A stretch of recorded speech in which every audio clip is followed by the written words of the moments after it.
हर रोज एक नई कहानी देखने के लिए चैनल को सब्सक्राइब करें और बेल आइकन दबाना ना भूलें। अरमान और सिया अपने कॉलेज टाइम से ही एक दूसरे को डेट कर रहे थे। ऐसे ही एक दिन अरमान सिया से बोलता है, सिया सुनो, अब मैं तुमसे ज्यादा दिन तक दूर नहीं रह सकता हूँ। मुझे तुमसे शादी करनी है। हाँ तो ठीक है ना, आ जाओ मेरे घर रिश्ता लेकर। मैंने तो पहले ही माँ पापा को सब बताया हुआ है। यार तुम जानती हो ना, मेरी एक नहीं तीन माँ हैं। जानती हूँ, तीनों बहनें हैं और उन तीनों ने तुम्हें अपने बेटे की तरह पाला है। बस एक बात कहूँगा कि हर बार बहू की एक ही सास होती है, पर तुम तिड़वा सास की इकलौती बहू बनोगी। तुम भी मेरे घर को वैसे ही जोड़े रखना जैसे मेरी 3 माओं ने जोड़ा है। अरे तुम चिंता मत करो, मैं सब कुछ संभाल लूंगी, बस तुम शादी कर लो। इतना कहकर सिया अरमान को हक कर लेती है और अरमान अपनी तीनों माओ अनीता, मंजू और नीता को लेकर सिया के घर जाता है। दोनों घर वाले आपस में बात करके रिश्ता पक्का कर देती हैं और कुछ ही महीनों बाद सिया की अरमान से धूमधाम से शादी हो जाती है। सिया खुद को अपनी तीनों सास के हिसाब से ढालने की कोशिश करती है। ऐसे ही एक सुबह जब सब नाश्ते के टेबल पर बैठे होते हैं, तभी सिया सभी को नाश्ता परोसती है और अनीता बोलती है, बहू ये सब क्या है? क्या हुआ माँ जी? ये ऑमलेट क्यों रखा हुआ है मेरी थाली में? जानती नहीं हो कि मुझे शुद्ध शाकाहारी खाना पसंद है? माफ करना माँ जी, ये तो मैंने मंजू माँ जी के लिए बनाया था। माँ जी ये लीजिए, ये आपकी थाली है। हरे राम, बहू तूने ये सारा खाना एक साथ बनाया है? जी माँ जी, एक साथ बनाया है। नहीं, मुझे नहीं खाना। एक काम करना, सबको खिला दे, उसके बाद नहाकर पूरी रसोई साफ करके मेरे लिए नाश्ता बनाना, समझ गई? ओफो, क्यों परेशान कर रही हो बहू को? आपको ये नहीं खाना तो मत खाओ, मैं आपको फल काट कर दे देती हूँ। मैंने किसी अंडे को हाथ नहीं लगाया। ठीक है, पर बहू सुन, याद रखना मेरा कहना, सबसे पहले मेरे लिए नाश्ता बनाना और अंडे के हाथ तो बिल्कुल भी मत लगाना। हाँ बहू, तू नहीं है ना, मैं सब समझा दूंगी। अरे ऑमलेट तो एकदम मस्त बना है, मजा ही आ गया। मांसाहारी कहीं की। जैसे तैसे सभी लोग नाश्ता करते हैं और फिर अपने अपने कामों में लग जाते हैं। दिन गुजरते जाते हैं, जहाँ एक तरफ अनीता हमेशा ही सिया को पूजा पाठ, व्रत रखना, गीता पढ़ना आदि जैसे ज्ञान देती थी, तो वहीं मंजू उसे चिल करना सिखाया करती थी। पर उसकी तीसरी सास नीता सबसे अलग थी। वो घर बाहर के कामों में और रसोई में भी सिया की मदद किया करती थी। साथ ही वो उसे हर चीज प्यार से समझाया करती थी। ऐसे ही एक रात जब सिया घर की सारी लाइट ऑफ करके अपने पति के पास रूम में जा रही थी, तभी उसकी नजर मंजू के कमरे पर जाती है, जहाँ कुछ रंग बिरंगी लाइट्स आ रही थीं। वो जैसे ही कमरा खोलती है तो देखती है कि मंजू हाथों में जाम लिए बेड पर चढ़कर गा रही थी। याहू! कोई मुझे चंगली कहे, कहने को कहता रहे। माँ जी ये आप क्या कर रही हैं, वो भी इतनी रात को? अरे मेरी सिया बहू, मैं तो एंजॉय कर रही हूँ, जिंदगी का मजा ले रही हूँ। तुझे पता है मैं क्या सोचती थी? क्या माँ जी? सिंपल, 4 दिन की जिंदगी है और आज चौथा दिन है। यही सोच के मैंने 45 साल बिता दिए। माँ जी संभालिए खुद को। हे भगवान, अगर बड़ी माँ जी को पता चला कि मंजली माँ जी ये सब कर रही हैं, तो वो मेरा और इनका शुद्धिकरण ही करवा देंगी। बहू सुन, आजा बेटा, तू भी पैग लगा ले, मजा आ जाएगा। फिर वो पागल ज्ञान की देवी अनीता दीदी भी तो आ जाएगी।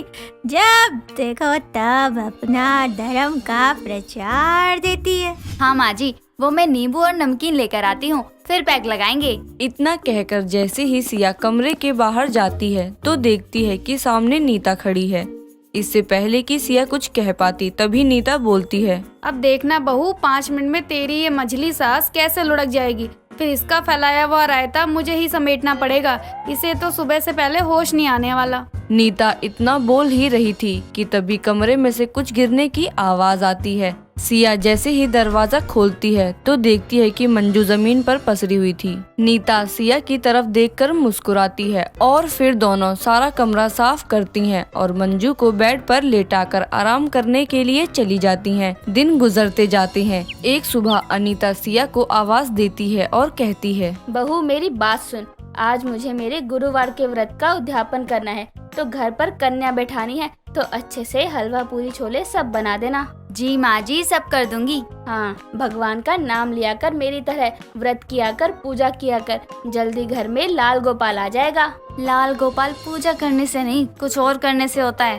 क्या बोल रही है तू? कुछ नहीं माँ जी, मैं कह रही थी कि मैं सारी तैयारियाँ कर लूंगी, ठीक है? सिया की बात सुनकर अनीता वहाँ से चली जाती है और सिया नहा धोकर कन्या का भोजन बनाने में लग जाती है।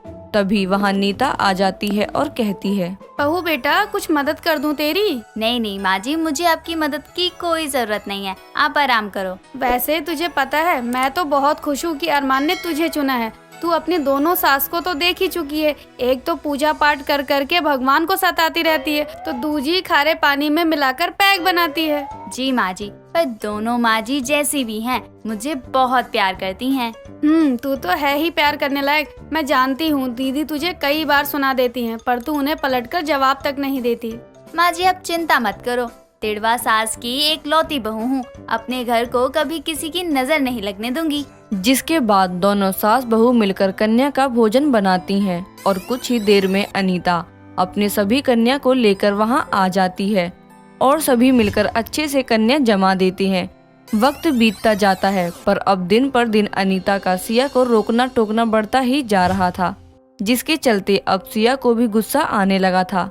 ऐसे ही एक दिन जब शाम को सिया सारा काम खत्म करने के बाद बैठी होती है, तभी अनीता कहती है, क्यों री बहू, तू आराम से क्यों बैठी है यहाँ पर? हाथ पैर में लकवा मार गया तेरे? अरे सारा दिन इधर उधर मंडराती रहती है। माँ जी आपको सारे घर में मैं ही फ्री दिखती हूँ क्या? अरे किसने कहा कि भगवान के आगे सारा दिन धूप अगरबत्ती लेकर बैठे रहने से भगवान खुश होते हैं? अरे याद ही करना है उनको तो सच्चे दिल से नाम ले लो ना उनका। बहुत जुबान मत चला, समझ गई? आज तक कभी किसी ने मुझसे ऊंची आवाज में बात नहीं की। माँ जी तो कब तक चुप रहूं? अरे हद हो गई। घर में मेरी और दो सास हैं, पर वो कभी आपकी तरह मुझे ताने नहीं देती। एक आप हैं जो सारा दिन राम नाम की माला जप कर भी घर में अशांति फैला के रखती हैं। सिया इतना बोल ही रही होती है कि तभी वहाँ मंजू और नीता भी आ जाती हैं और कहती हैं, सही कह रही है बहू। अरे दीदी, हर किसी का जिंदगी जीने का अपना तरीका है, पाठ पूजा का अपना तरीका है, और आप तो बहू को इतनी जोर जबरदस्ती कर रही हो। हाँ दीदी, अरे आज तक आप जितना जैसे जो भी बोलती रही उसे वो सब करती रही।